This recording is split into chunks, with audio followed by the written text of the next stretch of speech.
Hello, thank you so much for clicking on this video.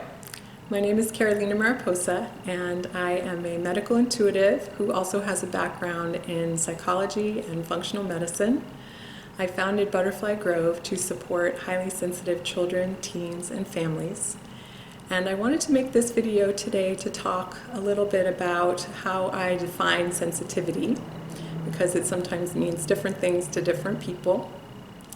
I see sensitivity in three different ways, and I work with it in all three of these ways in my work in Butterfly Grove. The first way is sensory sensitivity, and if you've read Elaine Aron's books on the highly sensitive person, this is discussed a lot in her literature.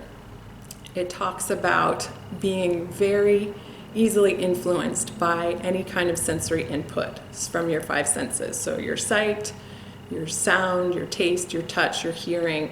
You could be highly sensitive in one or more of these senses.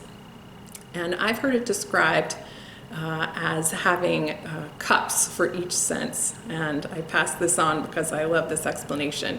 The idea when you're highly sensitive is that your cup is very full in one or more senses. So for example, if my cup is very full in the visual sense, I will go into a room where the lights are bright and it will spill my cup over and I will feel very overstimulated and overwhelmed.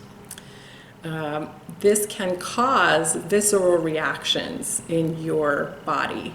It can cause physical pain, it can cause discomfort, and anyone who's highly sensitive in this way understands that that kind of experience where you just feel overstimulated, and it might lead to some kind of emotional reactivity or meltdown, or it might stick in the realm of the physical and you might just get a headache or a stomach ache or some other kind of physical discomfort.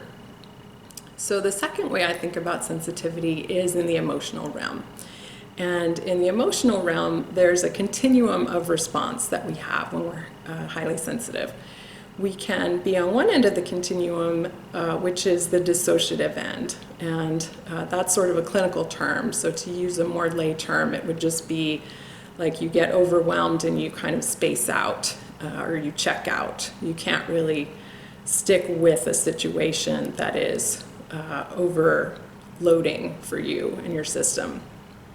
On the other end of the emotional sensitivity continuum is what's called hyperarousal. And most people associate this a little more with highly sensitive people, especially if you have a highly sensitive child. You know that they can very easily have an emotional meltdown in response to being overloaded, either physically on a sensory level or emotionally. High sensitivity can be tied to sensory sensitivity, but it can also be independent of sensory sensitivity.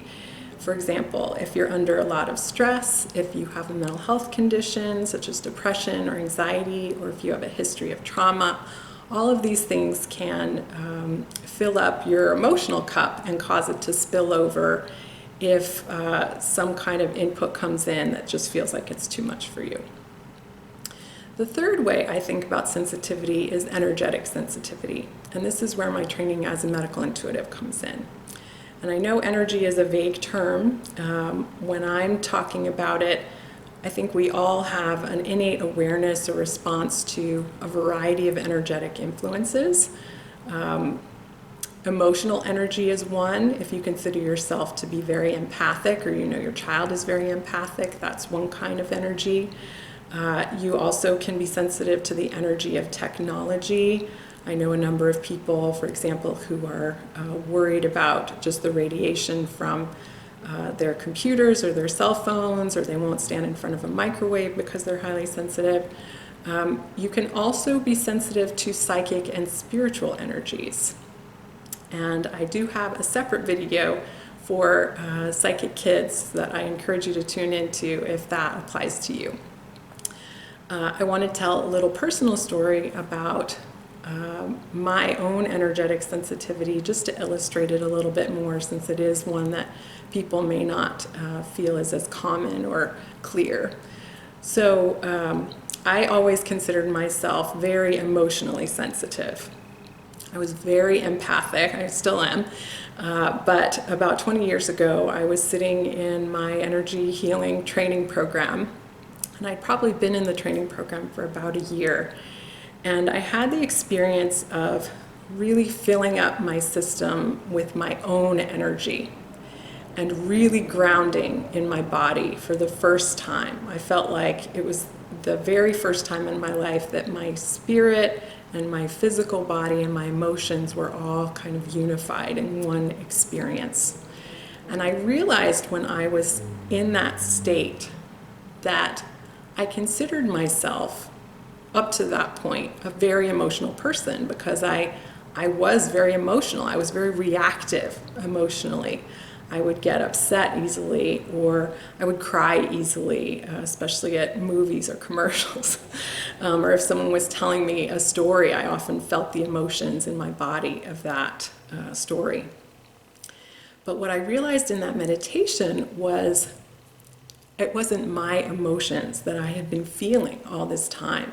So I, in fact, on a core level, was not necessarily an emotional person in the sort of judgmental way I thought of myself, as sort of kind of messy and reactive. I was, in fact, just too open energetically to other people's emotional energy.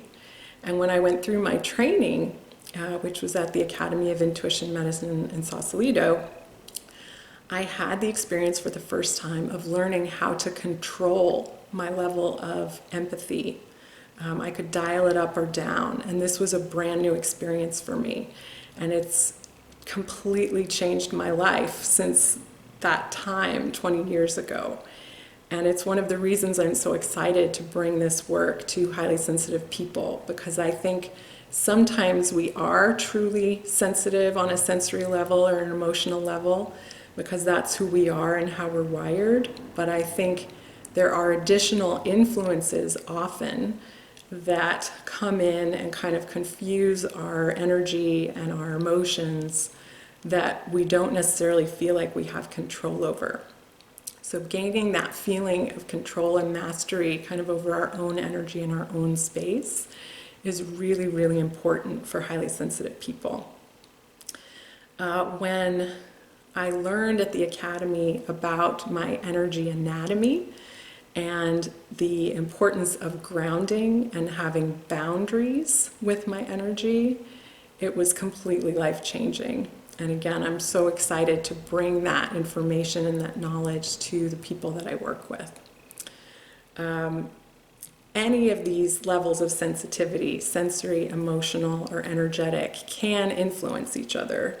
And it's really important to get to what the root cause is of any suffering or overload you might be feeling, so that you can use the appropriate coping skills.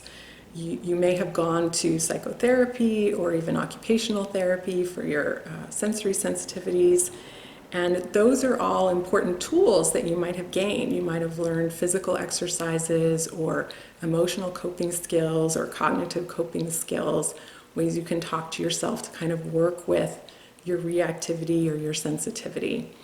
But these energy healing tools bring a whole new way to cope with sensitivity and actually mitigate the experience of some of your sensitivity. It is possible to walk into a room, even if you are very empathic, and not automatically get all of the input from everyone in that room about how they're feeling. It is possible. And if you are craving that experience of feeling more in charge of your own personal space and your own emotions and even your own physical body, if you're really wanting to own your sensitive body and take really good care of it, energy healing tools can be really supportive of that process.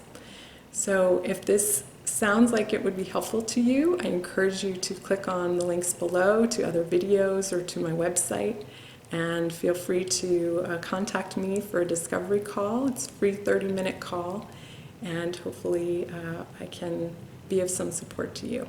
So thanks again for tuning in.